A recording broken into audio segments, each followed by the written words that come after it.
Hello, this is the lecture on telehealth for CPSC 1.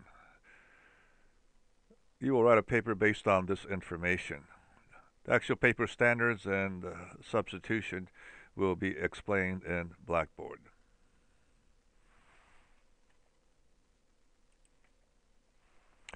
You will learn the benefits of integrating technology and healthcare and see various scenarios of telemedicine in action. By the end of this presentation, you should be able to list some of the elements required for telehealth to work. How do you see the integration of technology in your work area or your major? There are expectations that technology will greatly improve our healthcare system. Some people with chronic diseases may have difficulty getting to ongoing treatment appointments. Maybe they live in a rural area or their treatment requires frequent monitoring. The advancements in medicine are worthless if the patients who need it cannot get it. So we can use technology to make treatment more accessible to those who need it. How is technology making your life better or worse at times? Or what is still needed for the future? Telehealth is interactive healthcare using technology and telecommunications to bring healthcare and services anywhere it is needed. Mixing technology and healthcare can increase the involvement of the patient, family, and caregiver. The merging of patient information and medical science that applies to that patient is important to a well-designed healthcare system. The military already has this in force where a lot of the healthcare information are supposedly on their ID or identification cards. Accurate information about the patient is essential. Electronic health records, just like the ID card I just explained, have made the documentation of this information easier to manage, maintain, and incorporate into groups. For example, all of a practice's diabetic or hypertensive patients can have reminder or decision support systems to aid in their treatment. Healthcare providers will always need up-to-date knowledge of treatment options and breakthroughs. The key here is to up-to-date information. As a healthcare provider, access to the latest medical information is crucial. New medical advances can have a direct influence on a patient's care. Can you think of how general tools like the Android or iPhones help in your healthcare life? There are a number of places where healthcare is provided. The implementation and utilization of telehealth in each of these places is increasing.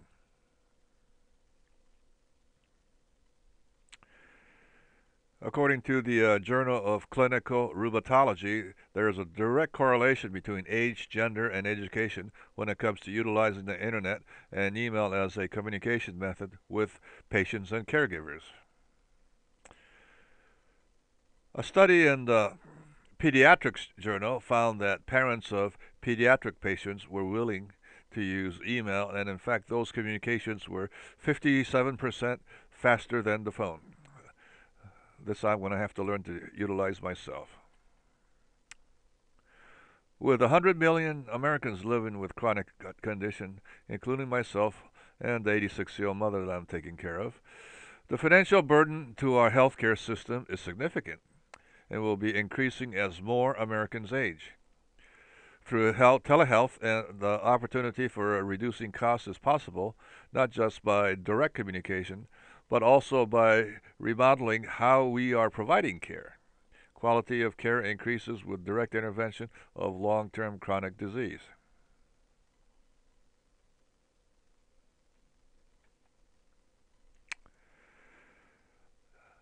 In 2006, over 10,000 patients were enrolled in telehealth for chronic treatment management with the VA. They have over 100 programs for 30 plus chronic conditions and currently have more than 16,000 patients enrolled. This video here, please access this on YouTube, gave three examples of telehealth.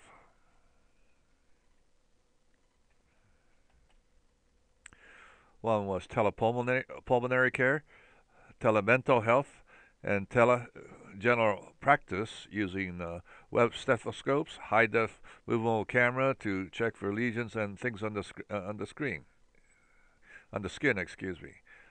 Can you think of any other uh, utilization? How about Alzheimer patients with tracking devices?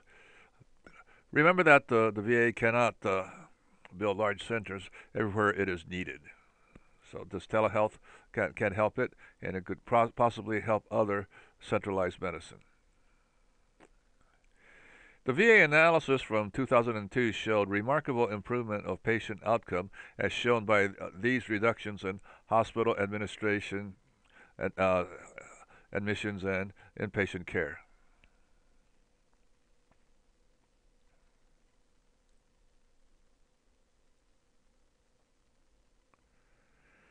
Studies also show specific patient improvement in a number of areas.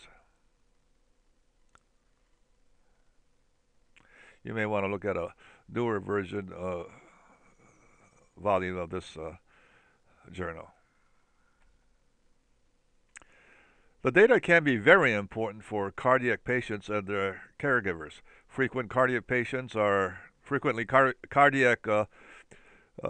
are asked when an episode occurred, how long it lasted, how do you feel, etc. With body sensor monitoring, the doctor has a real-time record of heart rate, blood pressure, oxygen levels, all stored in the mobile device. Preset to call and alert the doctor's office if level reaches a certain point of danger.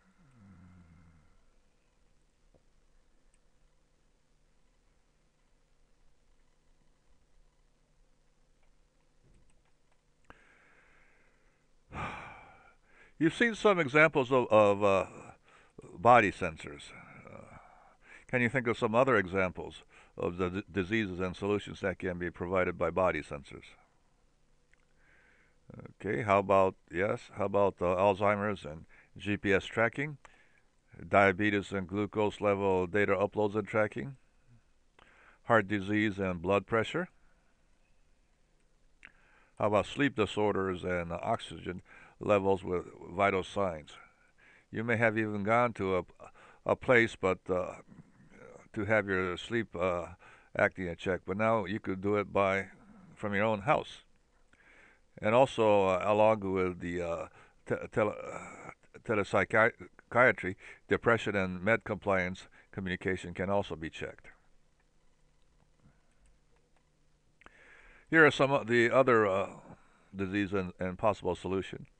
The M and the number affected is for millions. RR is respiratory rate.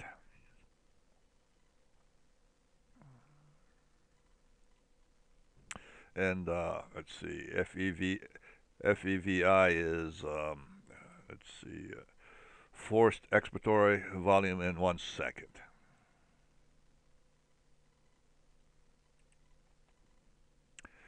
Okay, self-management of hypertension combined with telemonitoring of blood pressure measurements provide an important addition to primary care. Heart disease results included reduced mortality rates and the same or increase of quality of life. An example of a peripheral device would be a blood pressure monitor that uplinks with the doctor's office.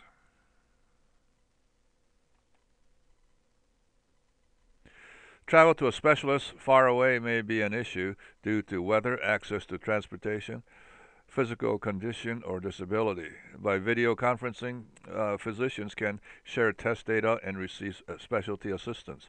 This is one of the examples that was shown in the VA telehealth that's available on YouTube.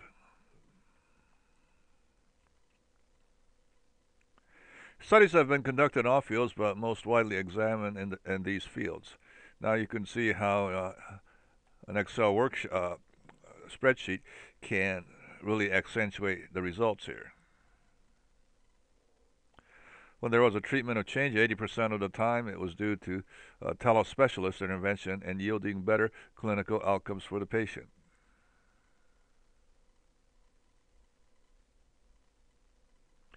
A 3D chart like this can be very helpful in accentuating the information.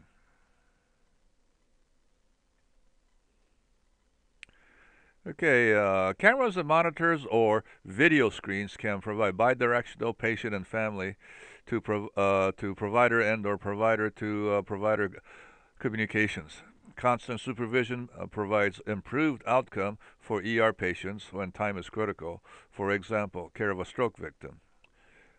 In the case of obstetrics, fetal monitoring by nurse specialists can back up obstetrical nurses and prenatal specialists and interpret ultrasound results remotely.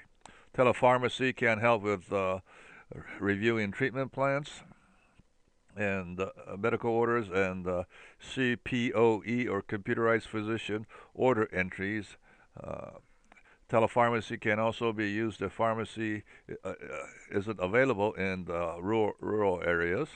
Okay, and video interpreting services, not only languages, but it can be used, including the American Sign Language, to improve communication for the patient. Tele-ICU is defined as technology that enables critical care doctors and nurses to monitor and manage patients in multiple remote ICUs. Monitoring systems track patient status, send alerts, and permit full audio video communications.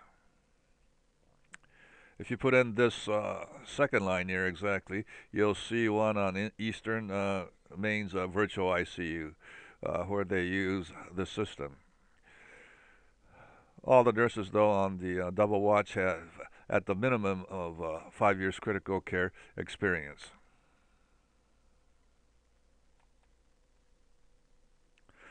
A study was done with the University of Massachusetts Memorial Medical Center and 2 community colleges to compare the pre-Tele-ICU and after Tele-ICU implementation. What it found was a 20% decrease in ICU mortality at UMass Center, with less significant results at the community hospitals. With telesurgery, the surgeon can perform in the next room or at a long distance. High-resolution imaging can include high-resolution pictures of precancerous lesions in the case of telepathology or teleradiology using the digital imaging and communication and medicine, which is called a DICOM or DICOM, standard for transmitting information from different manufacturers into a picture archiving and communication system. But anytime you need interoperability with different systems, you need standards and protocols, which we've been talking about, which are rules to bridge the communications. First responders might need support, real-time consultations with specialists in the field, for example, pediatric burn or infectious disease experts, and coordination with public health officials. Site management, vectors evaluated and tagged, sensor monitoring of patients' vital signs, and RFID tagging, and for the location and tracking purposes, possibly minimize chaos. So RFID is not only for manufacturing, but it can be very useful for telehealth or health in general. But then there are a few things that we really need to consider here. We need reliable broadband connectivity, both wired and wireless, with security and explicit quality of service. That means perfect bandwidth. You would want to lose a connection in the middle of a telesurgery, would you? Broadband access, rural and inner city access are still lacking. We need broadband access everywhere.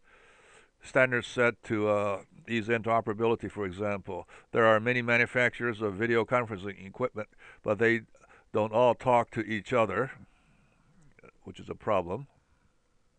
And that's very crucial. Smartphones and handheld technology, like we said earlier, may even play a part of the telehealth. What are some of the examples that you could think of?